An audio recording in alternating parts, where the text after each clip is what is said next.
నమస్తే, welcome to our channel. కుల వివక్షత వ్యతిరేకత పోరాట సమితి ఏదైతే ఇక్కడ సంక్షేమ భవన్ ముందు ధర్నా చేస్తున్నటువంటి అంశాలను చూస్తూ ఉన్నామో, ఏదైతే సంక్షేమ హాస్టళ్లలో అనేక అవకతవకలు జరుగుతూ ఉన్నాయి, లోపాలు జరుగుతున్నాయి, ప్రభుత్వం పట్టించుకోవట్లేదని చెప్పి కూడా సంక్షేమ భవన్ ముందు వచ్చి వారు ధర్నా చేస్తూ ఉన్నారు, వారు ఆవేదన వ్యక్తం చేస్తూ ఉన్నారు. ఒకసారి వారితో మాట్లాడదాం. అయితే ఇప్పటి వరకు కూడా గత 8 నెలల నుంచి కూడా కాంగ్రెస్ ప్రభుత్వం వచ్చిన తర్వాత మరి సంక్షేమ హాస్టళ్లను ఏ విధంగా తీర్చిదిద్దుతా అన్న కాంగ్రెస్ ప్రభుత్వము మరి ఇప్పటి వరకు కూడా దాని పట్ల ఊసు లేదని చెప్పి కూడా మరి ఇక్కడ డిమాండ్ చేస్తున్నట్టు పరిస్థితి చూస్తున్నాం. కొంతమందితో మాట్లాడదాం. డిమాండ్స్ అంటే అండి, హాస్టళ్లలో ఆడపిల్లలు ఉన్న హాస్టల్ కానీ మగ పిల్లలు ఉన్న హాస్టల్ కానీ సొంత భవనాలు లేవు.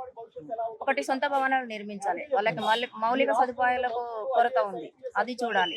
వాళ్ళకి ఫుడ్ విషయంలో కూడా మంచి ఫుడ్ ఇవ్వట్లేదు. వాళ్ళకి మేము పోయి సర్వే చేసినప్పుడు పురుగులు పడ్డ అన్నం, నీళ్ళ చారు అలాంటిది ఇస్తున్నారు.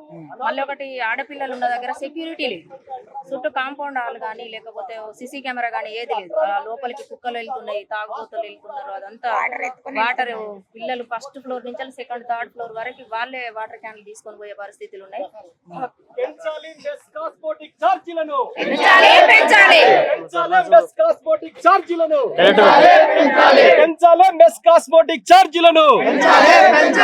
అద్దె భవనాల్లో ఉంటున్నటువంటి గృహాలకు సొంత భవనాలు నిర్మించాలి.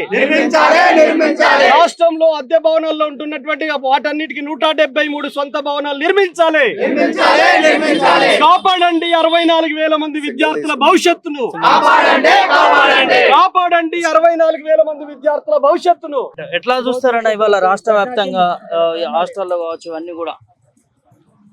రాష్ట్ర వ్యాప్తంగా 810 హాస్టళ్లు ఉన్నాయి. దాంట్లో 173 హాస్టళ్లకి సొంత భవనాలు లేనటువంటి పరిస్థితి ఉంది. వాటిని తక్షణమే సొంత భవనాలు నిర్మించాలని మేము డిమాండ్ చేస్తున్నాం.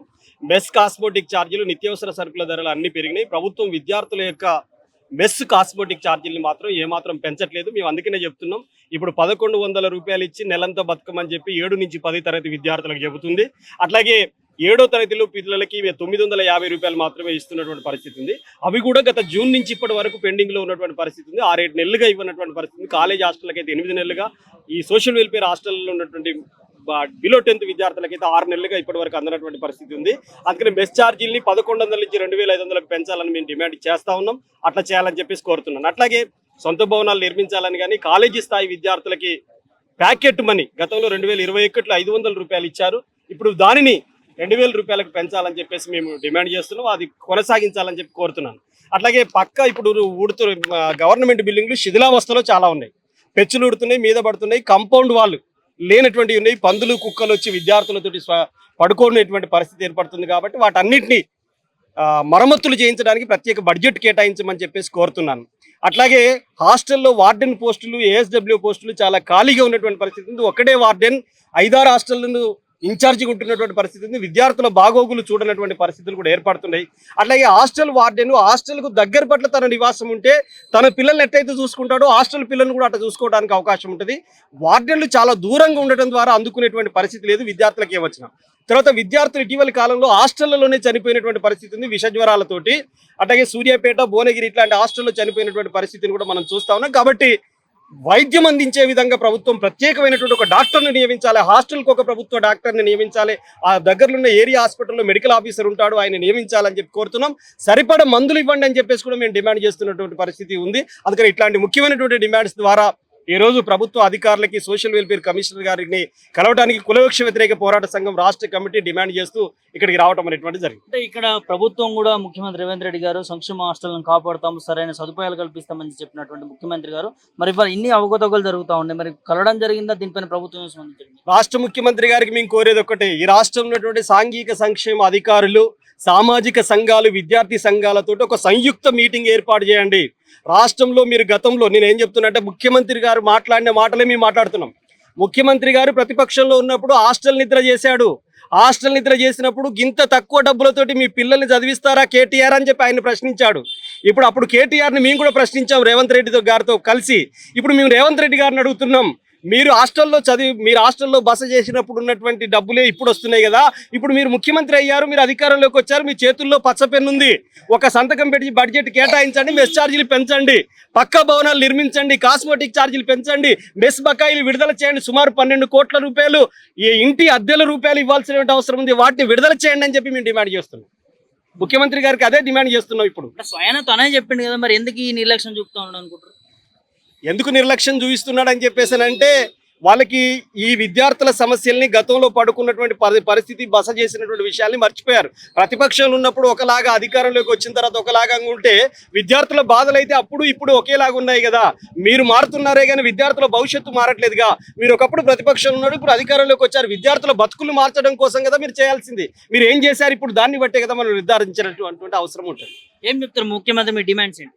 మా డిమాండ్స్ ఇప్పటికే చెప్పాము కదా, మెస్ ఛార్జీలు పెంచాలి. ఈ పెంచాలి, మేము అధికారంలోకి వస్తే పెంచుతామని చెప్పి రేవంత్ రెడ్డి గారు చెప్పారు. పెంచండి అని మేము డిమాండ్ చేస్తున్నాం. ఇప్పుడు 2500కు మెస్ ఛార్జీ పెంచమని చెప్పి కోరుతున్నాం మేము. కాస్మోటిక్ ఛార్జీలు అమ్మాయిలకైతే 500 ఇవ్వండి, అబ్బాయిలకైతే 300 ఇవ్వండి అని చెప్పి కోరుతున్నాం మేము. అదేవిధంగా పక్కా భవనాలు నిర్మించండి అని చెప్పి కోరుతున్నాం. మా డిమాండ్స్లలో ఓపెన్, దీంట్లో సీక్రెట్ లేదు. పోస్టర్లు వేసాం, డిమాండ్స్ పెట్టాం, బ్యానర్ పెట్టాం, అన్ని కూడా ఓపెన్గానే మేము చేస్తున్నటువంటి పరిస్థితి ఉంది. ఇవన్నీ ముఖ్యమంత్రి గారి డిమాండ్సే. ఇవన్నీ ముఖ్యమంత్రి గారు ప్రతిపక్షంలో ఉన్నప్పుడు ఆయన టీఆర్ఎస్ గవర్నమెంట్ చేసిన డిమాండ్స్నే వారి సలహా మేరకే మేము చేస్తున్నాం అనుకోండి ఇప్పుడు. ఎందుకంటే రేవంత్ రెడ్డి గారే ఇగో ఇట్లా ఉంది గత టీఆర్ఎస్ ప్రభుత్వం, దీన్ని మేము ఫైట్ చేయాలని చెప్పి వారే అప్పుడు ఫైట్ చేశారు.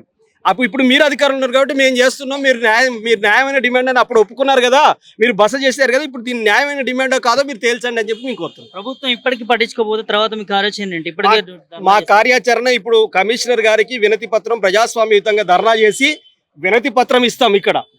ఇదే కనుక జరగకపోతే అన్ని జిల్లా కలెక్టరేట్లను ముట్టడించేందుకు కోసం మేము వెనకడుగు వేయబోము. ఖచ్చితంగా విద్యార్థులకు మెస్ ఛార్జీలు, కాస్మోటిక్ ఛార్జీలు పెరిగేంత వరకు నిష్క్రమించేటువంటి పరిస్థితి లేదు. ఎందుకంటే రాష్ట్రంలో మా కార్యకర్తలందరూ సోషల్ వెల్ఫేర్ హాస్టల్ అన్నింటిని కూడా అధ్యయనం చేశారు.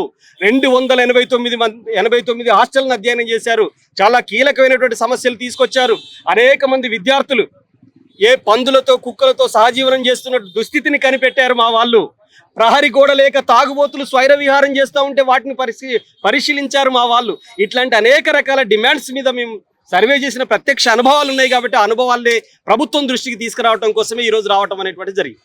చూడొచ్చు, ఇది పరిస్థితి. ఏదైతే సంక్షేమ హాస్టల్ని కాంగ్రెస్ ప్రభుత్వం వచ్చిన తర్వాత మెరుగుగా చేస్తామని మాటిచ్చినటువంటి ముఖ్యమంత్రి రేవంత్ రెడ్డి గారు ఇవాళ నిర్లక్ష్యంగా వ్యవహరిస్తూ ఉన్నాడు. ఖచ్చితంగా బుద్ధి చెప్పి తీరుతాం, కలెక్టర్ ఆఫీసులను కూడా ముట్టడిస్తాం, ప్రభుత్వం ఖచ్చితంగా స్పందించాలి, స్పందించి ఏదైతే సంక్షేమ హాస్టల్ మెరుగుపరచాలని చెప్పి కూడా ఇక్కడ కేవీపీ ధర్నా చేస్తున్న సందర్భం చూస్తా ఉన్నాం. కెమెరా పర్సన్ సురేంద్రతో ప్రభాకర్, సంక్షేమ భవన్ నుంచి.